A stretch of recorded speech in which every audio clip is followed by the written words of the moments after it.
Let's roll.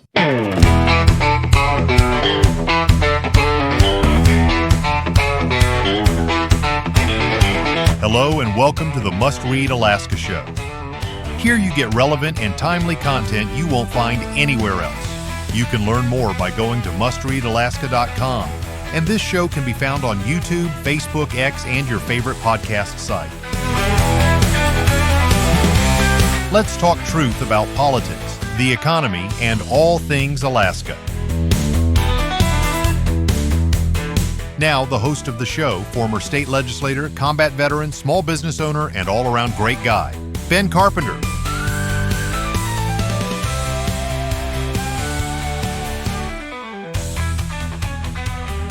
Welcome to the Must Read Alaska Show, friends. I'm Ben Carpenter, your host and guide on this journey of discovery of truth and independent minded thinking. Must Read Alaska exists because discovering the truth is hard. It calls upon us to be relentless in defense of common sense, our faith in God, and the exceptional values enshrined in our Constitution. Freedom is not free. It is not for the timid. It was not secured by the weak of heart or mind. Maintaining freedom requires every one of us to be alert to daily encroachments on our liberties and on the grand deceptions of those seeking power and control over others. Every generation must pledge their lives, their fortunes, and their sacred honor, and we must never take our freedom for granted. We are not anti-government. We are pro-government, of the people, by the people, and for the people.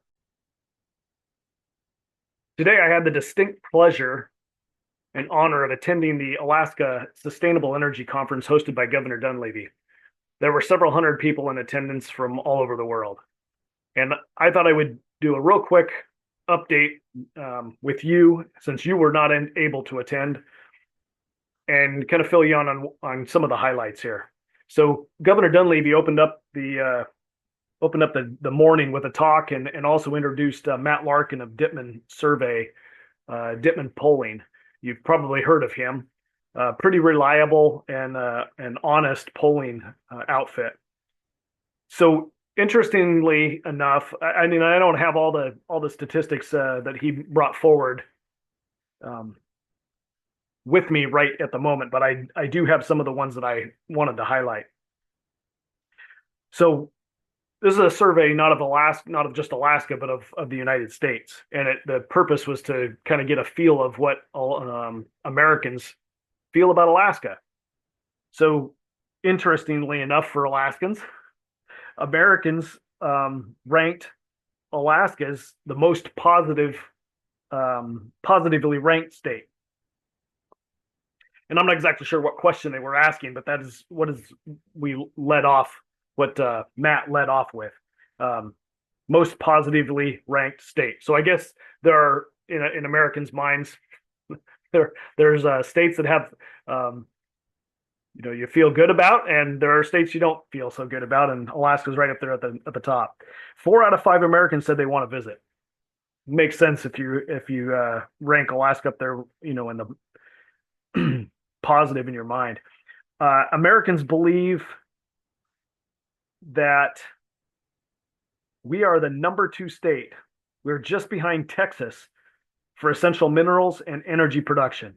So people think energy and mining and oil and gas production is happening in Alaska. That's good. For the most part, they're accurate about that. Large majority believe that expanding Alaska's role in national security, mining, timber, and oil and gas is a good thing. 70% agree that Alaska should have more control over their own land. That's a bipartisan issue. So I was kind of surprised at that, because I figured most Americans wouldn't have any idea what's going on in Alaska with our land. But 70% agree that Alaska should have more control over our own land. 64% agree that the U.S. should prioritize critical mineral development in Alaska. So while it might not be something that you're following closely, others within the United States are aware that the United States is kind of in a pickle. Largely, the world's in a pickle when we've got some of our critical minerals tied up with countries that aren't necessarily in favor of the United States, like China. They certainly want us to keep spending money and buying their products, but when it comes to competing in the marketplace for critical minerals, they are very aggressive at preventing that from happening. So the gist here, and I think why Governor Dunleavy brings forward this survey results is that there is social license, and this is a word that Governor Dunleavy used. There is social license to develop Alaska, and over the last 4 years and maybe even a couple decades, the federal government has really made it difficult for us to develop in Alaska, for Alaskans to develop Alaska, and for Alaskans to ask companies to come in and help develop Alaska. This is something that has been stymied by regulation and by lawsuits, and just preventing it from happening. And a theme that you heard multiple times from Governor Dunleavy was, this is something, developing Alaska is what we're expected to do at statehood. The federal government and Congress expected Alaskans to develop Alaska in order for us to stand on our own 2 feet. And yet, decades later, the federal government is the largest factor for why we can't develop Alaska. So Governor Dunleavy spoke about Alaska having a competitive edge. We have support from Asian allies who really want to see markets open. We can develop our natural resources in an environmentally friendly way. And we have the Trump administration support. He went so far to say that you can't, this notion that you can't develop Alaska without damaging the environment is simply untrue. Alaska proves that we can do that. Demand for the oil, gas, critical minerals is not going away.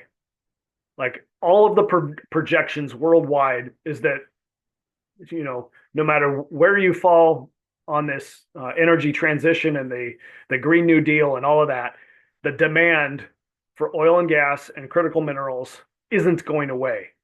Furthermore, if you're going to go to a transition where you're needing more electricity, you're needing more data centers, artificial intelligence is the way, you need more computing power. All of that takes more computers and more raw materials. So this transition cannot be seen as a move away from oil and gas and raw materials, the critical earth minerals, because those are needed for the transition, right?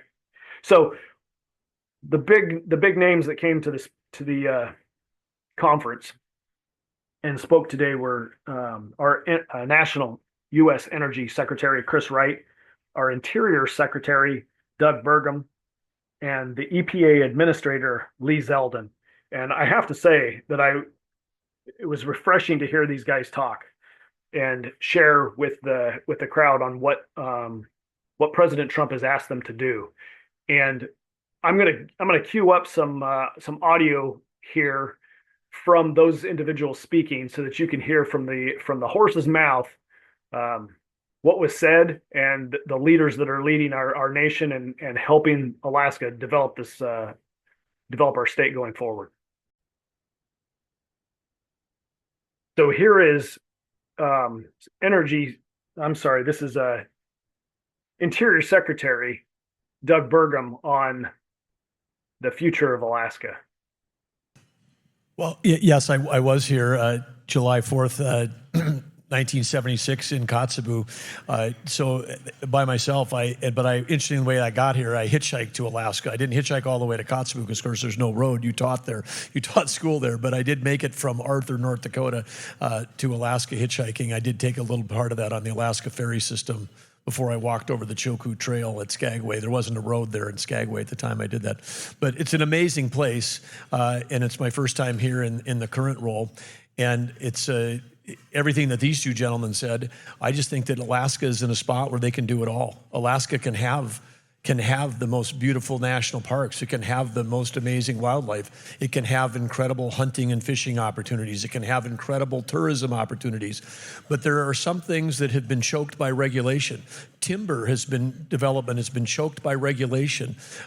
We've got a mining opportunity in Alaska like no other. And now we find ourselves in this pitched battle around critical and rare earth minerals, where the free world essentially has allowed themselves to become dependent on China as a single source supplier for key critical minerals that affect every industry that we have, from automotive to defense to medical equipment, everything. And that has to change. We have to get back in the mining game. We have to get back in the timber game, and certainly from an oil and gas standpoint, the opportunity future here. You heard Bill Armstrong talking about it, but it's essentially in some ways untapped.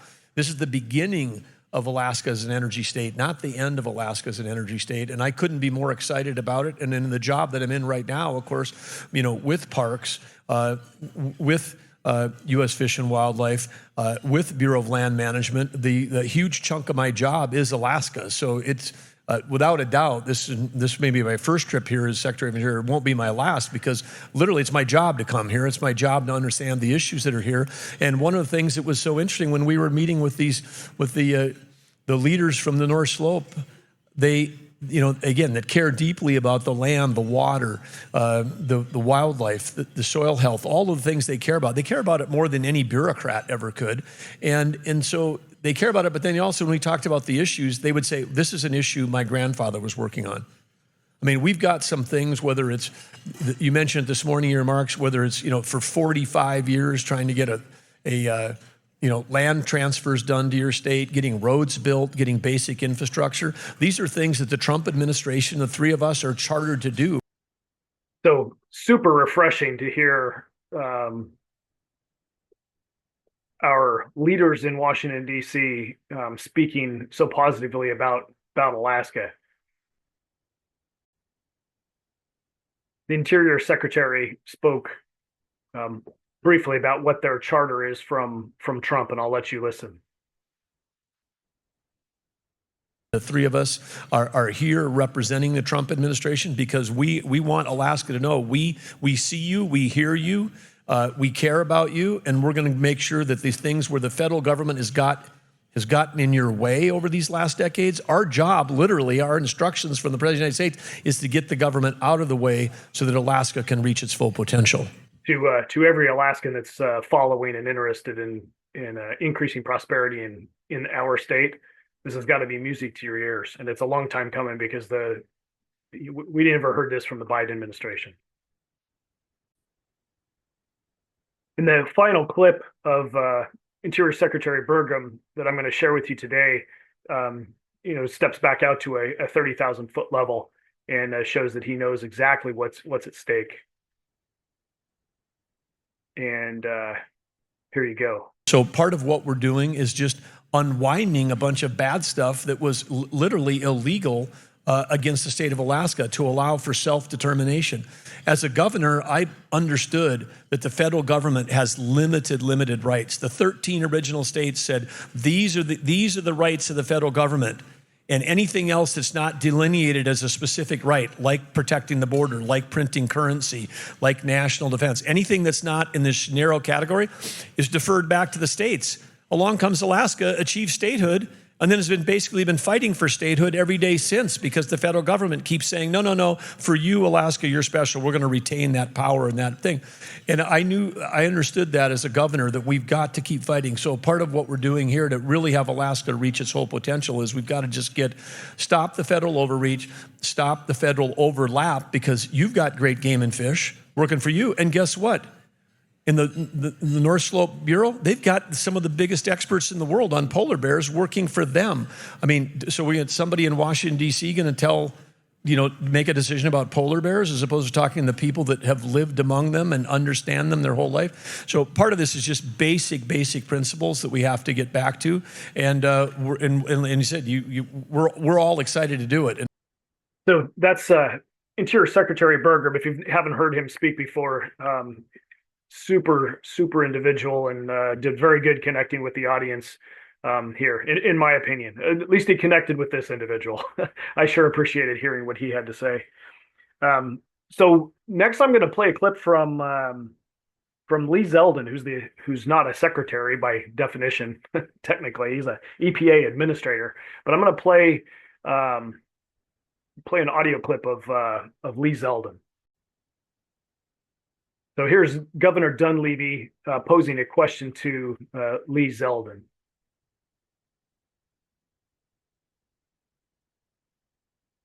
Lee, just to build upon what Doug said, when you were tapped by the president and he said he wanted you for EPA, what were some of the things he said to you that were important to him, that he thought would be important to the country, and how do you see that in the context of Alaska? The president called me a Sunday morning, November 11th, very excited and motivated and asking me to serve as administrator of EPA. And I don't know exactly what the conversation went like 8 years earlier when asking a predecessor to do this position, but I do know that on that day, that morning, when he was asking me to do this position, he knew a lot of what he wanted us to accomplish. It was a long list. If the conversation lasted longer, we would have gotten further down his list, and it was specific. I would say that the topic that he brought up the most, I would put under the category of permitting reform. He was talking about wanting to unleash energy dominance, wanting to make America the AI capital of the world. And that conversation inspired what is under the Trump EPA and an initiative we call Powering the Great American Comeback. And the first pillar is about the core mission. President Trump talks about clean air, land, and water for all Americans. And that's the first pillar of Powering the Great American Comeback. The rest of the pillars are what I just referenced. Number 2, unleash energy dominance. 3, advancing cooperative federalism and permitting reform. Number 4, making America the AI capital of the world. And number 5, which is a big deal, especially for certain states like Michigan, but bringing back American auto jobs. There's a lot of regulations with EV mandates that came down and a push out of Washington with tailpipe emissions that have impacts for all 50 states. The president knew in great detail what he wanted us to fix. We inherited a very big mess from our predecessor, from President Biden, from the Biden EPA. On March 12th, we announced what will amount to the largest deregulatory action in the history of the country. One agency in 1 year will do more deregulation than entire federal governments across all agencies have done across entire presidencies. And I've got to. That is music to our ears, but I got to call. And the American people voted for it. The American people demand it. This is the Trump mandate. This isn't something that is sprung upon America after the election of President Trump. It's not like these are topics that he didn't say, if you elect me, he was going to focus on. As a matter of fact, it was right there at the top of the list as he was campaigning, wanting to make America great again, making America prosperous, and tapping into this potential of the great state of Alaska. And to make sure that this, as I referenced earlier, the golden age of America would be upon us. And I just have to say that this visit confirms that President Trump's campaign promises were spot on, that the judgment of the American voter was spot on. This is the right leader at the right time to be able to fix so much of what is wrong. And I have to tell you, I admire these two gentlemen to my left and right so much. I have been inside of meetings with President Trump where we're sitting there at the Resolute desk and President Trump is talking about Alaska. And he's talking about different ways to unleash the potential of this state. And these two gentlemen next to me with extraordinary detail, depth, intellect are thinking 10 steps ahead on what we need to do. This partnership from the three of us, this isn't a box to check for the three of us to be here. This isn't about stopping in Alaska, appearing here for an hour and 15 minutes, disappearing. We want to make sure that every single day that we are on the job, that we are delivering. And it is nothing like actually being here in person, to be able to see what we saw these last couple days, to be able to listen to the people, whether it's the workers to the residents. There's no replicating it. And there's no way, by the way, to replicate this view. I'm from Long Island, New York, where our tallest spot on Long Island is a landfill. And I have this great seat being here that you can't find in Washington, D.C. We have nice views, we have historic views, but I gotta tell you, there's nothing like being here on the ground firsthand to be able to be with all of you. But we want to ensure that we are following through and making the most of these 4 years where we are not pacing ourselves. This is a sprint for the three of us, for our teams, for the Trump administration. Secretary Burgum was absolutely right. We are working for the hardest working person in America. And I'll just say very briefly, Chad Wolf, who was the acting Secretary of Homeland Security in the first administration, had told me about this story where one night he turns off his phone at midnight because he really needed 6 hours of sleep. And at 1:30 in the morning, a Secret Service agent enters the house. Now Chad Wolf's wife didn't know who was in the house, but hits Chad and says, "Someone's in the house." And it's impossible because they had 24/7 protection, but I'll go check. It was the president trying to reach Chad. And at 1:30 in the morning, had a conversation with Chad on all sorts of things that were important to the president. But that's not the craziest part of this story, because we all know how a hard worker he is, that he'll make these calls at 1:30. Doug knows this story, Chad gets a phone call back from the president at 6 a.m. So 4.5 hours later, references one of the topics from the 1:30 conversation and asked Chad for an update. How's it going? We're always. That's who we proudly work for. So follow through is going to be important, and making you all proud, and we're not going to pace ourselves. Thank you. Well, it's certainly a friendly audience and a well-received kind of anecdotal story about the inner workings of the Trump administration. Great to hear Lee talk about that. So this next clip I'm going to play is from Energy Secretary Chris Wright on Trump's perspective on energy and what the future of energy looks like. And I think you're going to love this clip. The president loves energy. He gushes it. His personality is energetic, but he loves the industry and the role energy plays in the world. And if you love it so strongly, what that says to me is he deeply understands energy. Because if you understand energy, you love it. There is no force more transformative in human history and in human time than energy. And we've really gotten off track on energy. And the president got elected and is on a mission to get us back on track. Energy is about people and math. There's no point in producing energy if you're not going to better people's lives. That's why we produce energy. Math is the world has finite resources, finite financial resources, time, land, people. What is the greatest bang for the buck in those resources into energy to get the maximum betterment of humans? It's about people and math. And we have gotten wildly off track. That the last administration just bonkers, but too much of the wealthy world or government figures and powerful figures in the political world have just lost sight of people and math. You know, we've got this hyper focus on climate change, and there's this policy and that, all in the name of climate change. Look at them just for a little bit. Almost none of them will have any impact whatsoever on climate change. If you stop production of oil in Alaska, you didn't change the demand for oil. You just meant it's going to be produced somewhere else. That's not a climate change policy. So they're not really focused on climate change, but it's sort of the license to turn off your logic switch when you talk about energy. You know, we hear terms like clean energy and renewable energy. These are inaccurate marketing terms.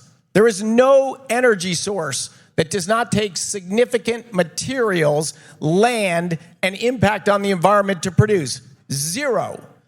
They all produce some energy. That's good for humans. It's just about the math of the trade-offs. Energy just transforms human lives.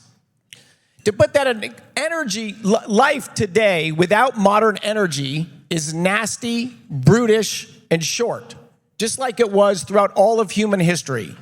There's about 1 billion people that live remotely like those of us in this room. I'm looking around. We traveled to a conference. We got these clothes all made out of oil and gas, by the way. Not just made with oil and gas, made out of oil and gas. We live these great lives, and I'll tell you, there's 7 billion people. I have not met them all, but all of the ones I've met of that 7 billion people, they want a life like us. And there's no pathway from there to here without massively more energy. A couple other math points I'll make. 50 years ago, the world got 85% of its primary energy from oil, gas, and coal. I started my career, as you heard, working in nuclear, solar, geothermal. I want more energy wherever we can get it, as long as it's affordable, reliable, and secure. But today, 50 years later, the world gets 85% of its primary energy from oil, gas, and coal. The math says desire, political proclamations, trillions of dollars deployed does not equal changing your energy system. Everything is still ruled by the math. 2 other examples, and then I'll stop. We've spent, it depends how you count it, somewhere $3 to $6 trillion across the world on wind, solar, and batteries, because they're the politically favored energy source. We've spent an insane amount of money in this area. And last year, I can proudly report they've crested past 3% of global energy. Not quite to 3.5%, but on the way. $4 to $6 trillion. That's phenomenal. I mean, you think about just the notion of an energy transition where you can wean yourself from oil and gas. That is as Chris put it, you've switched off your logic switch, right? It's gone. You've stopped thinking, because we don't have the resources. We don't have the money. We don't have the ability as human beings right now to move away and transition in my lifetime from oil and gas, from your lifetime, oil and gas, probably from my kids' lifetime from oil and gas. Now, it's not to say that some ingenious thing happens in the next 6 years, and maybe that's where artificial intelligence is going to come in and help us with some new technology that revolutionizes human existence. But this is big picture thinking. This is understanding the reality of the world that we live in. It's so refreshing after the 4 years of the Biden administration and completely illogical thinking coming out of Washington, D.C. I am super encouraged by hearing the three of these individuals talking. Okay, so last clip that I'm going to share with you is these three on the LNG pipeline project. Okay, so here's Governor Dunleavy introducing the question to the individuals, the three speakers here, and we'll get this going here for you right now. Because it is a big project for the president. It's a big project for us, is the gas line project. So 2 minutes going down for each of the guys. How do you envision that? What would you say to investors, and what would you say to the world regarding LNG and the real possibility, actually, we really believe it's going to happen on this LNG project moving forward? Chris. Look, progress requires infrastructure. Alaska hasn't built a road in 40 years, hasn't built a meaningful pipeline in just as long.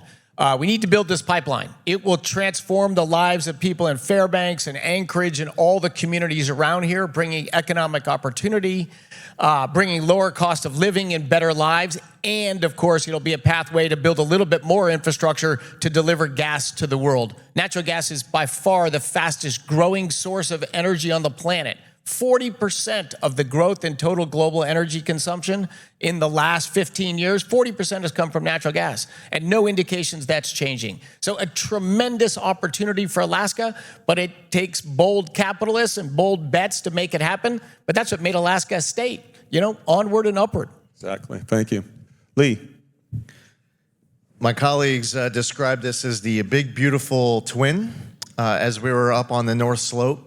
And the president is in Washington working on finalizing a big, beautiful bill, working on tax cuts and so much more. And a lot of benefits to Alaska is top of the list. Obviously, your congressional delegations working hard on getting that bill over the finish line.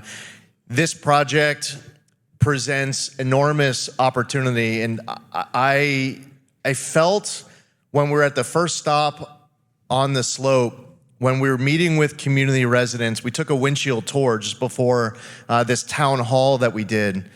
And I saw living conditions that felt like I was on a foot patrol back in a village in Iraq. That was the first flashback that I had. But this isn't some third world country, and this isn't a conflict in wartime. This is America. And these are Americans. And it's one thing if you live like that and you feel and are in fact hopeless. It's another thing as you're taking this windshield tour and you're seeing the living conditions of homes, the building condition of schools, and you're sitting on a resource that has so much potential. And if I left this trip from Alaska motivated by one moment, it was on that windshield tour and seeing these living conditions and knowing that if we get this job done, and by we, it means all of us in this room, we all have to do our part. If we get it over the finish line, all across this state, including people who live up on the North Slope in really tough conditions, they will never have to look back in a way that causes them sadness and pain. They'd be able to tell stories of being tough and being through hard times and overcoming challenges. But it is this moment in 2025 and 26 and 27 and 28 that if we can get this project over the finish line, it's going to be better for America. It's going to be better for Alaska. It's going to be better for our international partners, who we are very grateful that they are here joining us today. It is going to be better for the world. So this is a very big deal that has to get done.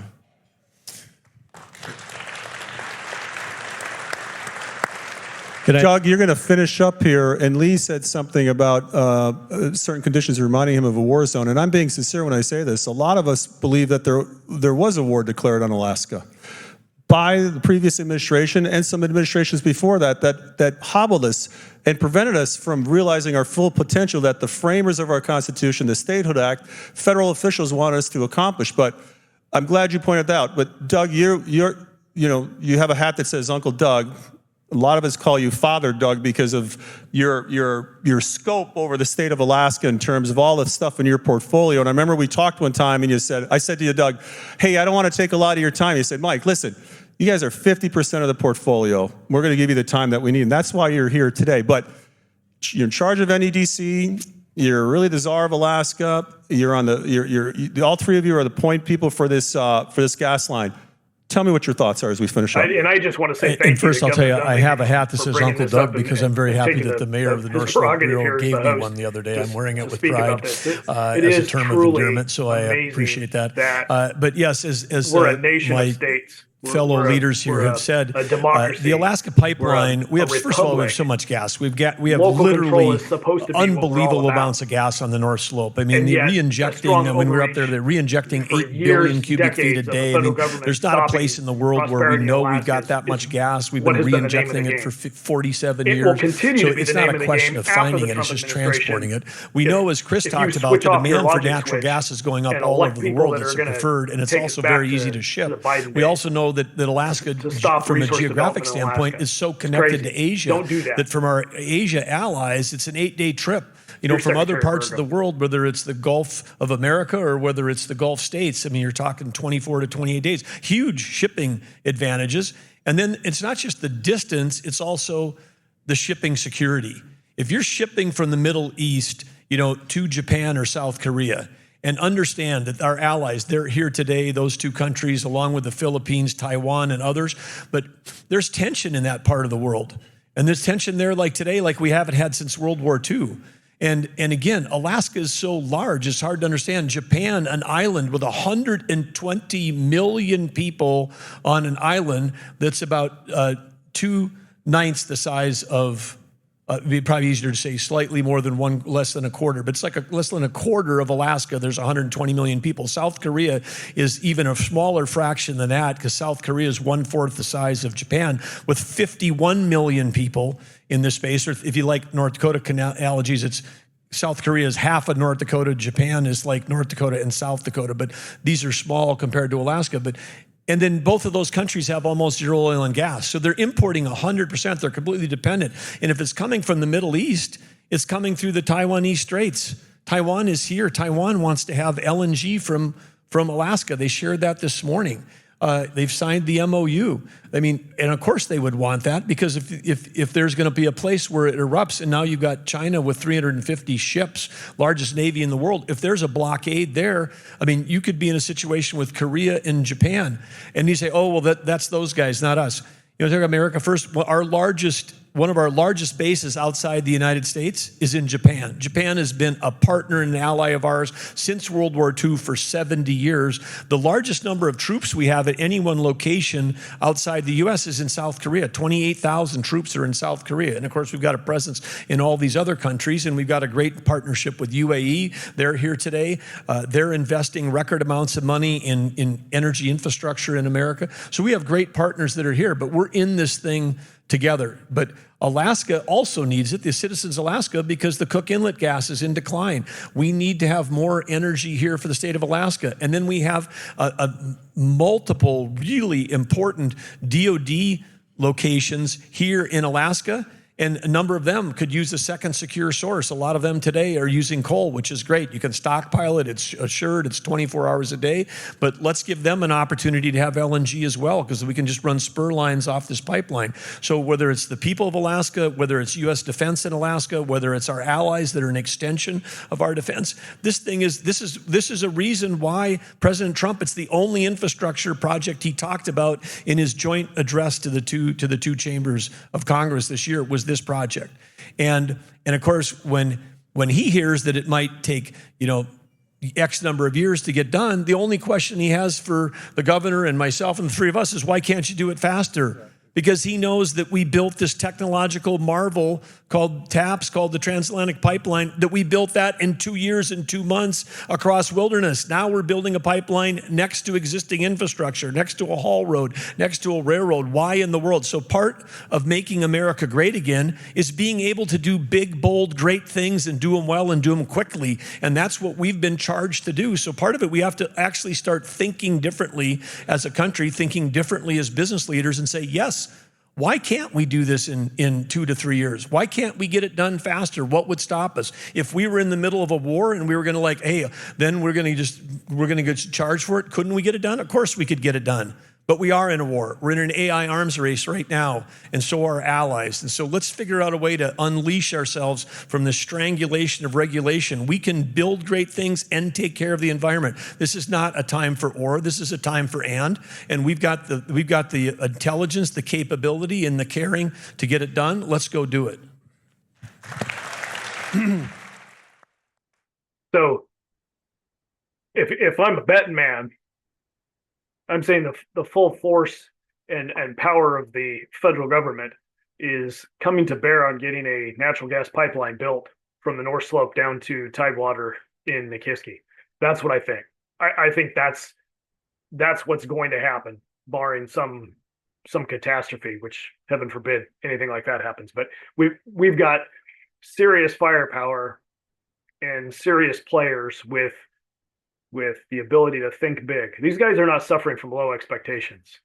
That's the last 4 years Biden administration. Low expectations. What can government do for us? Think about it. all of this energy transition and Green New Deal all require government spending to keep it afloat, to make it happen. This, Chris spoke about $4 to $6 trillion worldwide spent on this energy transition. That's government spending. That's maybe there's some private money in there, but it's mostly government spending. In the United States, that's debt. That's future generations having to pay for this adventure into clean energy, which is a misnomer. It's illogical. So anyway, that's what I got for you today. That's the recap from day one of the energy conference. I'll be back tomorrow with day two, and stay tuned. It was a good conference. Lots being discussed, and for those that really believe that alternative energy plays a role, and I'm not denying that there's a place for alternative energy sources. Lots being covered by many different entities during breakout sessions and having conversations about how to move forward with alternative energy. I just want to flip that logic switch on. It's not free. If it's government money, it's not free. Somebody's paying for it. And if we're going into debt, that means future generations, that's our kids and our grandkids and their grandkids, that are going to get saddled with having to pay for that project. So if you're talking about some sort of energy transition, then talk about how we in this current generation can pay for it. That's the kindest thing. That's the responsible thing to do.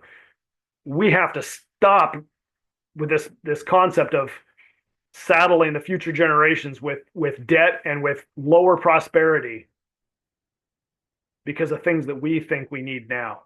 That is immoral. It's wrong. If we have to sacrifice in order for the future generations to have more than we had now, then that's where our focus needs to be. For Alaska, we need to have a conversation about growing our economy. Starts with energy. But let's have a conversation about growing our economy and how do we structure our state government? How do we structure our financial mechanisms to want a growing economy? I'm telling you, the state legislature does not care about private sector growth. Not in the way that you think that it should. It doesn't matter to our budget process. So what if our GDP goes up? If it's a GDP that goes up because of oil development, then yes, we're going to see money come into the state coffers. But largely, unless it's major corporations paying an increase in corporate income tax, any sort of economic growth has minimal impact to our state budget. So why would people in the legislature care about what they're doing, whether it hurts or helps the private sector economy? It doesn't matter. We need to have a conversation about structuring our financial mechanisms so the legislature, the people that we send down there, are incentivized to do no harm and do things that support economic growth, jobs, and prosperity for Alaskans, not just how do we spend more money on government and let's take care of government workers. That is what's happening down in Juneau. They're incentivized to. That's what matters. That's what matters to Juneau. We need to have some serious conversations about how to get our state leaders to care about private sector growth. Anyway, I'll have more for you from the Energy Conference tomorrow. This is Ben Carpenter signing off for Must Read Alaska.